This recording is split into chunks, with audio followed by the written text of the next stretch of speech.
They called him the greatest prophet, the lawgiver, who led a people out of bondage. Yet Moses, for all his towering achievements, made decisions, sometimes grave mistakes, that reshaped history in ways we still feel. This is the story of leadership, fallibility, and the human cost of choices made under pressure. Moses' first critical error was the moment he substituted his hand for the law. At Meribah, when the people thirsted and demanded a miracle, Moses struck the rock twice instead of speaking to it as God had commanded. The act satisfied the immediate crisis, but it revealed something deeper: impatience, a slip from obedience into personal intervention. The consequence was severe. He was denied entry into the Promised Land.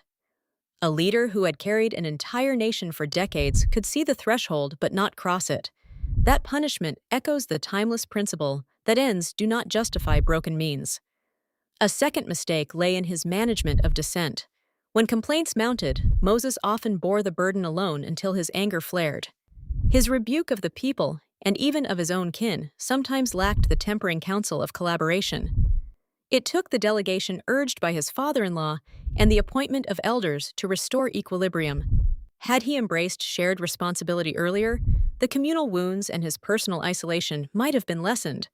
Finally, Moses' struggle with mercy and justice showed itself in the harsh measures he sometimes sanctioned, laws and punishments shaped by necessity, but also by the stern realities of survival. These measures cemented social order, yet they also institutionalized rigid responses to human frailty. Moses' life is a study in paradox, divine mission and human fallibility intertwined. His mistakes did not erase his legacy, they refined it. They remind us that great leaders can err, that consequences can be redemptive, and that leadership demands both conviction and humility. In that balance lies the enduring lesson from the man who led a people toward a promise he would not enter himself.